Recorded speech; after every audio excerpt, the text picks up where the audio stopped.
नमस्कार, आप देख रहे हैं खबर चालीसा। आपसे मुखातिब मैं हूं दीपक यादव। खबर चालीसा यानी ऐसा बुलेटिन जहां एक जगह आपको मिलती हैं दिन भर की सारी खबरें फटाफट।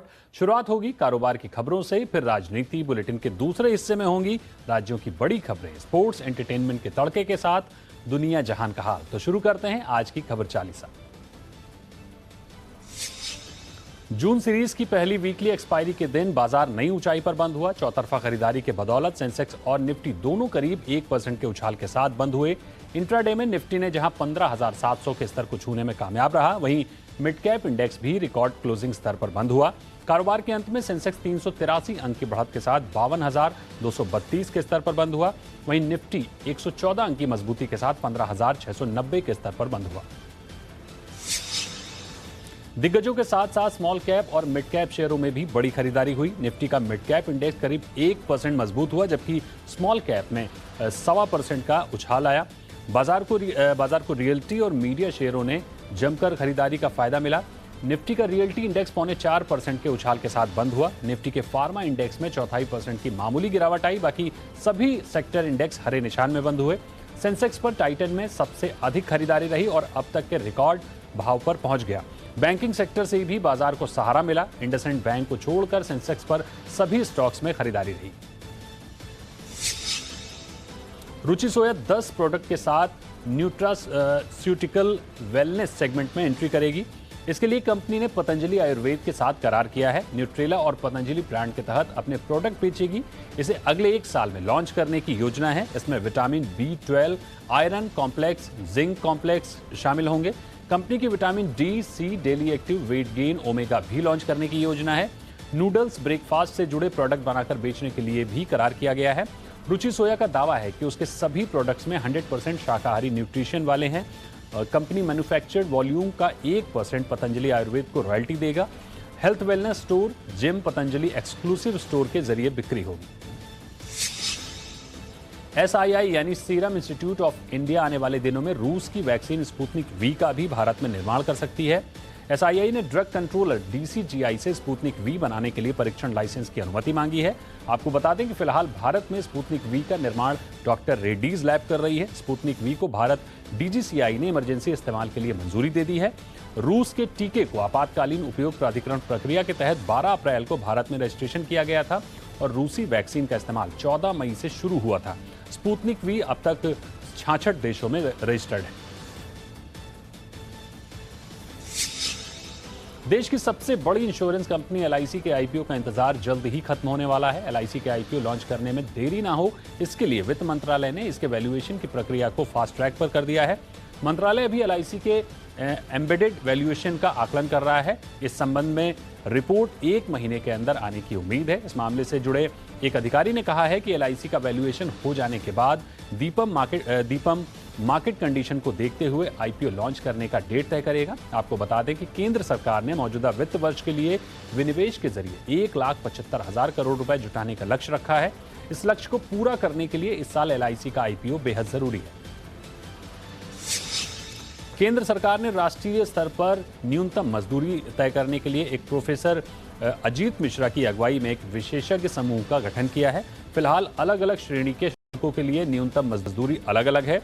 राष्ट्रीय स्तर पर न्यूनतम मजदूरी का मतलब ऐसे वेतन से है जो पूरे देश में सभी श्रेणी के श्रमिकों पर लागू होता है। समूह का गठन अधिसूचना की तारीख से 3 साल की अवधि के लिए किया गया है। यह ग्रुप मजदूरी दरों को तय करने के लिए अंतर्राष्ट्रीय स्तर पर भी सर्वे करेगा और मजदूरी तय करने के लिए एक वैज्ञानिक मानदंड तैयार करेगा। विशेषज्ञ ग्रुप की अध्यक्षता इंस्टीट्यूट ऑफ इकोनॉमिक ग्रोथ के निदेशक प्रोफेसर अजीत मिश्रा करेंगे। आने वाले दिनों में अगर आप इलेक्ट्रिक व्हीकल्स खरीदेंगे तो ऑटो लोन की दर पेट्रोल या डीजल चलने वाली गाड़ियों से के मुकाबले काफी कम होगी।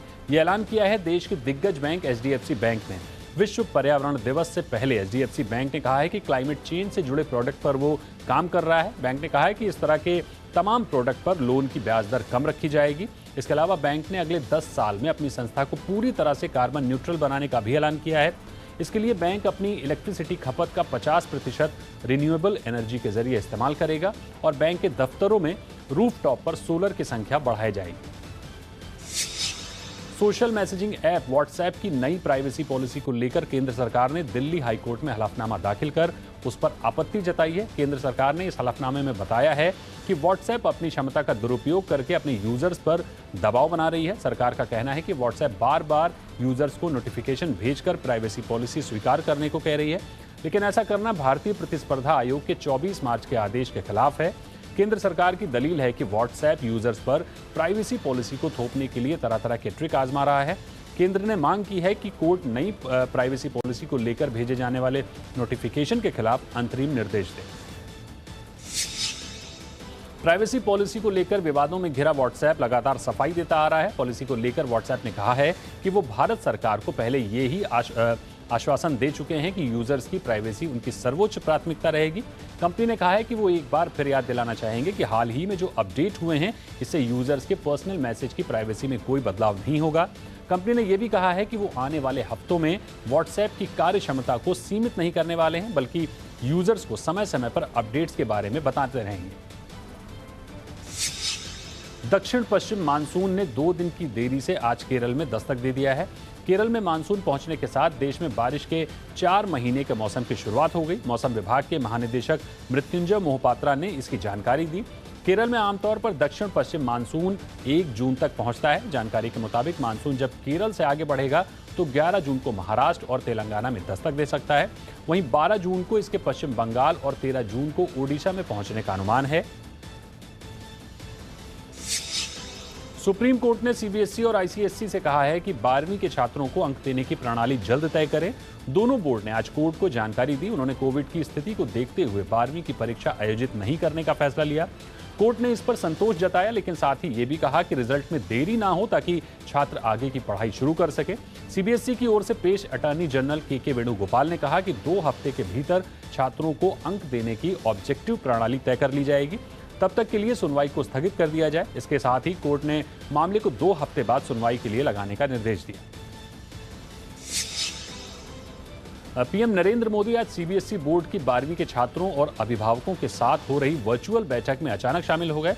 उन्होंने इस दौरान छात्रों और उनके पेरेंट्स के साथ बातचीत की। इस दौरान छात्रों और उनके पेरेंट्स से पीएम मोदी ने परीक्षा को रद्द करने और उसके असर पर चर्चा की। 12वीं के छात्र और पेरेंट्स के बीच सीबीएसई ने यह बैठक बुलाई थी ताकि 12वीं के परीक्षा परिणाम के फॉर्मूले को लेकर निष्कर्ष पर पहुंचा जा सके। प्रधानमंत्री ने बैठक में बीएसई के अफसरों से कहा कि 12वीं कक्षा के छात्रों के रिजल्ट को वेल रिफाइंड मानदंडों के अनुसार समयबद्ध तरीके से तैयार किया जाए।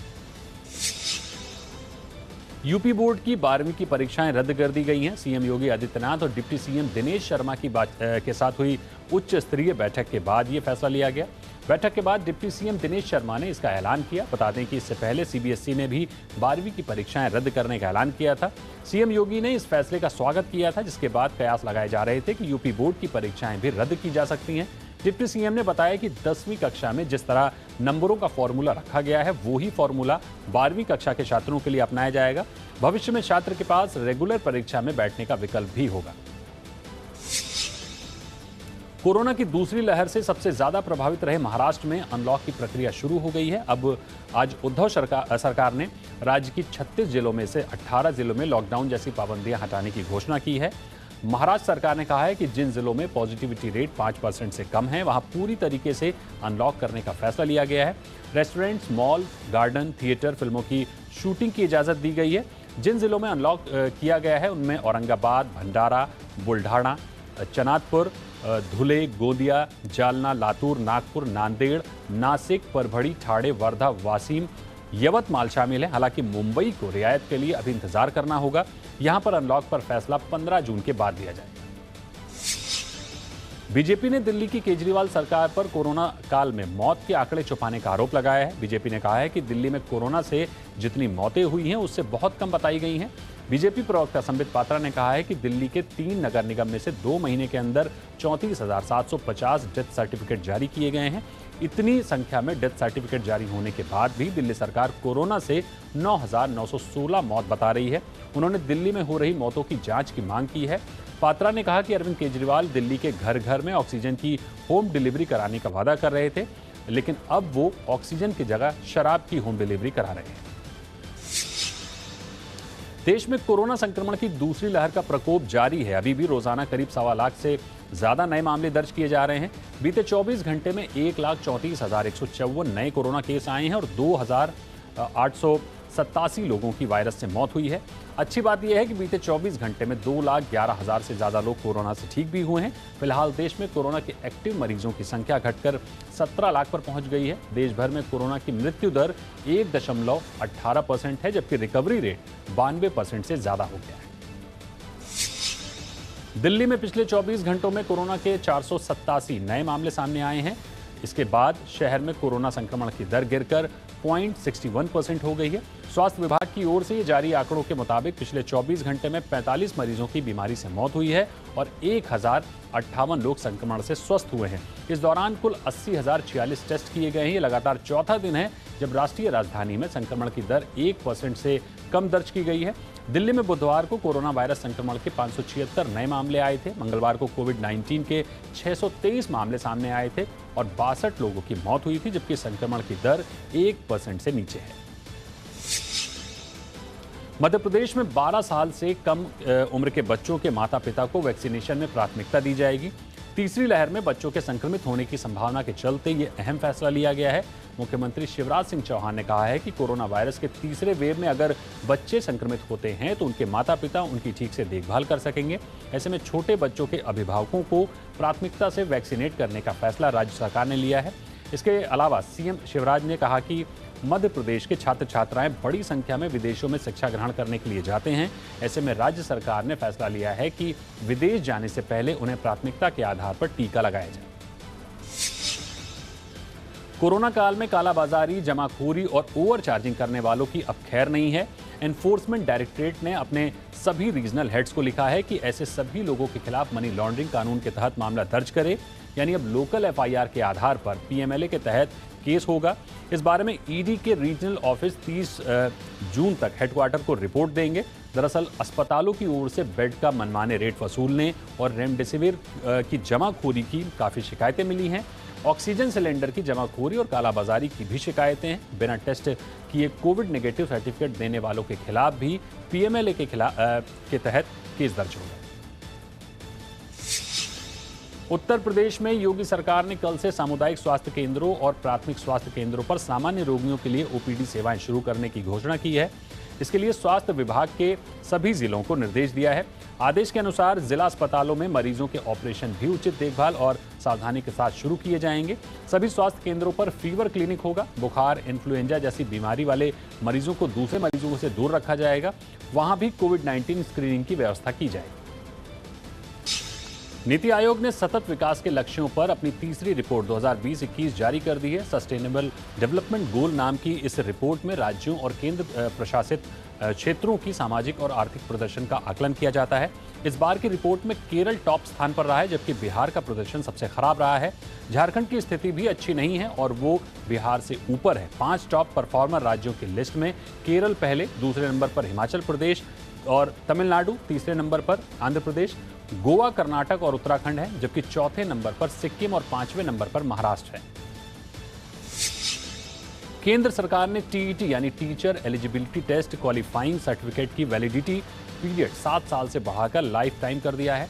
केंद्रीय शिक्षा मंत्री रमेश पोखरियाल निशंक ने इसकी घोषणा करते हुए कहा कि ये टीचिंग फील्ड में करियर बनाने की इच्छा रखने वालों के लिए सकारात्मक कदम होगा। शिक्षा मंत्रालय की ओर से जारी बयान के मुताबिक ये फैसला 10 साल पहले से लागू किया गया है।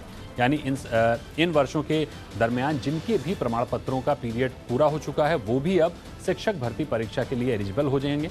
आपको बता दें कि टीचर एलिजिबिलिटी टेस्ट स्कूलों में शिक्षक के रूप में नियुक्ति के लिए पात्र होने के लिए आवश्यक योग्यताओं में से एक है। पंजाब के विधायक सुखपाल सिंह खैरा के साथ आम आदमी पार्टी के 2 बागी विधायक जगदेव सिंह कमलू और पीरमल सिंह धौला कांग्रेस में शामिल हो गए हैं। पंजाब के मुख्यमंत्री अमरिंदर सिंह ने तीनों विधायकों का पार्टी में स्वागत किया। कांग्रेस छोड़ने के बाद खैरा दिसंबर 2015 में आप में शामिल हो गए थे। वो 2017 में आपके टिकट पर भूलत विधानसभा सीट से निर्वाचित हुए थे। उन्होंने जनवरी 2019 में आपकी प्राथमिक सदस्यता से इस्तीफा दे दिया था और अपनी खुद की पार्टी पंजाब एकता पार्टी शुरू की थी। कांग्रेस की पंजाब इकाई में आपसी कलह को सुलझाने के लिए गठित समिति के साथ बैठक के लिए दिल्ली रवाना होने से पहले मुख्यमंत्री ने तीनों विधायकों को पार्टी में शामिल कराया। ईडी यानी एनफोर्समेंट डायरेक्टरेट ने राष्ट्रीय जनता दल के राज्यसभा सांसद अमरेंद्र सिंह धारी को फर्टिलाइजर घोटाले में गिरफ्तार कर लिया है। सांसद अमरेंद्र धारी की गिरफ्तारी दिल्ली के डिफेंस कॉलोनी इलाके से की गई है। गिरफ्तारी के बाद ईडी की टीम उनसे फर्टिलाइजर घोटाले को लेकर पूछताछ करेगी। अमरेंद्र एक बड़े कारोबारी और जमींदार हैं। पटना की पाटलिपुत्र कॉलोनी में उनका निजी आवास है और पालीगंज के आइनखा गांव में भी उनकी काफ़ी प्रॉपर्टी है। अमरेंद्र का रियल एस्टेट समेत 13 देशों में फर्टिलाइजर और केमिकल के इंपोर्ट का बिजनेस है। राजस्थान के बीकानेर बॉर्डर पर बीएसएफ ने 54 किलो हेरोइन बरामद की है। बॉर्डर पर यह अब तक का सबसे बड़ा सीजर है। बरामद की गई हेरोइन की कीमत 270 करोड़ रुपए बताई जा रही है। मामला बीकानेर से लगली भारत पाक अंतर्राष्ट्रीय सीमा पर स्थित सीमा चौकी बंडली इलाके का है। वहां ड्यूटी पर तैनात जवानों को तारबंदी के नजदीक कुछ हलचल दिखाई दी। जैसे ही जवानों ने तस्करों को ललकारा और फायर की तो अंधेरे का फायदा उठाते हुए वे वहां से भाग निकले। इस संबंध में संबंधित विभाग ने सीमा सुरक्षा बल की तरफ से एफआईआर दर्ज कराई। फिल्म एक्टर टाइगर श्रॉफ और दिशा पाटनी के खिलाफ मुंबई पुलिस ने एफआईआर दर्ज की है। दोनों 1 जून को दोपहर 2 बजे मुंबई के बैंड स्टैंड पर कार से घूमते हुए पकड़े गए थे। वो बाहर निकलने की ठोस वजह नहीं बता पाए थे, लेकिन तब पुलिस ने डॉक्यूमेंट चेक करके उन्हें छोड़ दिया था। अब पुलिस ने सारे पहलुओं की जांच के बाद दोनों के खिलाफ एफआईआर दर्ज कर ली है। मुंबई पुलिस के अनुसार दोनों के खिलाफ धारा 188 के तहत केस दर्ज किया गया है। अभी इस मामले में कोई गिरफ्तारी नहीं की गई है क्योंकि ये जमानती अपराध की श्रेणी में है। ऋतिक रोशन कोरोना महामारी के बीच एक बार फिर लोगों की सहायता करने के लिए आगे आए हैं। उन्होंने सिंटा को 20 लाख रुपए का दान दिया है। ऋतिक रोशन द्वारा दी ये राशि वैक्सीनेशन और राशन बांटने के काम में आएगी। बता दें कि सिंटा फिल्म और टीवी आर्टिस्ट का संगठन है। सिंटा के जनरल सेक्रेटरी अमित बहल के मुताबिक ऋतिक रोशन ने पिछले लॉकडाउन में भी सहायता की थी। उन्होंने पिछली बार 25 लाख रुपए दिए थे। इस बार उन्होंने 20 लाख का दान दिया है। इसके माध्यम से 5000 मेंबर्स का वैक्सीनेशन होने के साथ साथ गरीबी रेखा के नीचे वाले मेंबर्स के लिए भी राशन की व्यवस्था होगी। खबर है कि ओ माय गॉड का सीक्वल बनाने की तैयारी चल रही है। अगर सब कुछ ठीक रहा तो इस बार फिल्म में अक्षय कुमार के साथ पंकज त्रिपाठी लीड रोल में नजर आएंगे। पिछली किस्त में परेश रावल थे। हालांकि दूसरी कड़ी के डायरेक्टर भी बदल गए हैं। पहला पार्ट निर्देशित करने वाले उमेश शुक्ला पार्ट 2 के डायरेक्टर नहीं होंगे। अगर पंकज ये फिल्म करते हैं तो अक्षय कुमार के साथ उनका दूसरा कोलैबोरेशन होगा। पंकज फिलहाल अक्षय के साथ बच्चन पांडे में भी काम कर रहे हैं। टाइगर फ्रेंचाइजी के मेकर्स 1 महीने से ज्यादा समय से फिल्म की शूटिंग फिर से शुरू होने का इंतजार कर रहे हैं। हालांकि शूटिंग को फिर से शुरू करने पर अब भी कोई स्पष्टता नहीं दिख रही है। मुंबई में बने टाइगर 3 के सेट को तोड़ दिया गया है। कोरोना वायरस और लॉकडाउन के कारण मुंबई में टाइगर 3 समेत कई फिल्मों की शूटिंग रुकी हुई है। टाइगर 3 में लगभग 300 लोगों का एक बड़ा क्रू काम कर रहा है। मेकर्स चाहते हैं कि टीम के काम शुरू करने से पहले सभी को वैक्सीन दे दी जाए। उनके अनुसार शूटिंग शुरू होने से पहले सेट्स को बनाए रखना बहुत बड़ा चैलेंज था। सुशांत सिंह राजपूत की मौत के सिलसिले में एनसीबी ने हाउस हेल्प नीरज और कुक केशव के बाद अब उनके बॉडीगार्ड से जवाब तलब किया है। इसके पहले बुधवार को सुशांत की मौत के मामले में ही हरीश खान नाम के ड्रग पैडलर को भी अरेस्ट किया गया था। गौरतलब है कि 29 मई को ही एनसीबी ने सुशांत के रूममेट सिद्धार्थ पिठानी की हैदराबाद से गिरफ्तारी की थी। एनसीबी को अगस्त 2020 से पिठानी की तलाश थी। पिठानी एनसीबी की जांच को नजरअंदाज कर रहा था। वर्ल्ड नंबर 1 महिला टेनिस खिलाड़ी एशली बार्टी साल के दूसरे ग्रैंड स्लैम फ्रेंच ओपन के दूसरे राउंड में रिटायर होकर टूर्नामेंट से बाहर हो गई हैं। बार्टी ने जब रिटायर होने का फैसला किया तब वो पोलैंड की माग्दा लिनेट के खिलाफ मैच में 1-6, 2-2 से पीछे चल रही थी। बार्टी ने रिटायर होने से पहले मेडिकल ट्रीटमेंट लिया, लेकिन इससे कोई सुधार ना होने पर उन्होंने रिटायर होने का फैसला कर लिया। पहले राउंड के मैच के दौरान भी वे कूल्हे की चोट से संघर्ष कर रही थी। अभी ये स्पष्ट नहीं है कि इस चोट के कारण उन्हें कितने समय तक टेनिस से दूर रहना होगा। लॉर्ड्स में इंग्लैंड और न्यूजीलैंड के खिलाफ 2 टेस्ट मैचों की सीरीज का पहला मैच बुधवार से खेला जा रहा है। न्यूजीलैंड के सलामी बल्लेबाज डेवोन कॉनवे 136 रन बनाकर क्रीज पर टिके हुए हैं। दिन की समाप्ति तक न्यूजीलैंड का स्कोर 3 विकेट के नुकसान के बाद 246 रन है। वहीं डेवोन कॉनवे ने डेब्यू मैच में लॉर्ड्स पर सबसे ज्यादा रन बनाने वाले सौरभ गांगुली के रिकॉर्ड को भी तोड़ दिया है। गांगुली ने 1996 में लॉर्ड्स में अपने डेब्यू मैच में 131 रन बनाए थे। कॉनवे 136 रन बनाकर क्रीज पर टिके हुए हैं। टोक्यो गेम्स से कैरोलिना मारिन के हट चुकी हैं। उसके बावजूद पीवी सिंधु का मानना है कि मेडल की राह आसान नहीं है। 2016 रियो ओलंपिक के फाइनल में सिंधु को मारिन ने ही हराया था। वहीं हाल ही में स्विस ओपन के फाइनल में भी सिंधु को मारिन के हाथों हार का सामना करना पड़ा था। मारिन ने मंगलवार को घोषणा की थी कि बाएं घुटने में चोट की वजह से वो टोक्यो ओलंपिक में नहीं खेल पाएंगी। उनके घुटने का ऑपरेशन इस सप्ताह के अंत में होना है। टोक्यो ओलंपिक 23 जुलाई से 8 अगस्त के बीच होंगे। फ्रेंच ओपन 2021 में भाग लेने वाले पुरुष डबल्स के 2 खिलाड़ी कोरोना संक्रमित हो गए हैं। इन दोनों खिलाड़ियों को ड्रॉ से बाहर कर दिया गया है। वहीं मैच के बीच में ही दर्शकों को बाहर कर दिया गया। दरअसल फ्रेंच ओपन में दर्शकों की एंट्री दी गई थी, लेकिन फ्रांस सरकार ने देर रात कोरोना के बढ़ते मामलों को देखते हुए कर्फ्यू लगाने की घोषणा की, जिसके बाद दर्शकों को बाहर निकाल दिया गया। हालांकि एफएफटी की ओर से खिलाड़ियों के नाम नहीं बताए गए। वहीं मीडिया रिपोर्ट्स के मुताबिक निकोला मैटकिक और मेडपाविक कोरोना संक्रमित हैं। F1 स्कूल वर्ल्ड चैंपियनशिप में भारत की औसतन 13 साल की उम्र की 4 लड़कियों ने इतिहास रच दिया है। अमायरा, तमारस, जेम्से और सियोवोन ने इस कंपटीशन को लेकर एक टीम बनाई थी और इसका नाम टीम ब्लेज रखा था। इस टीम ने अब कई रिकॉर्ड बना दिए हैं। Team Blaze F1 school world championship में हिस्सा लेने वाली भारत की सबसे युवा टीम बन गई है। चैंपियनशिप में हिस्सा लेने वाली भारत की लड़कियों की ये इकलौती टीम है। इस टीम ने नेशनल्स में औसतन 18 साल वाली कई टीमों को शिकस्त दी है। फाइनल की शुरुआत 4 जून से होगी। कोरोना महामारी ने पूरी दुनिया के ग्रोथ को प्रभावित किया है। संयुक्त राष्ट्र के अंतर्राष्ट्रीय श्रम संगठन ने एक रिपोर्ट जारी कर ये बात कही है। रिपोर्ट में कहा गया है कि पिछले 5 वर्षों के दौरान विश्व ने जो मुकाम हासिल किया था उसको कोरोना ने जबरदस्त नुकसान पहुंचाया है। रिपोर्ट में बताया गया है कि इस महामारी ने दुनिया में बेरोजगारों की संख्या भी बढ़ाई है। अगले साल तक बेरोजगारों की संख्या दुनिया में 20 करोड़ 50 लाख तक होने की आशंका जताई गई है।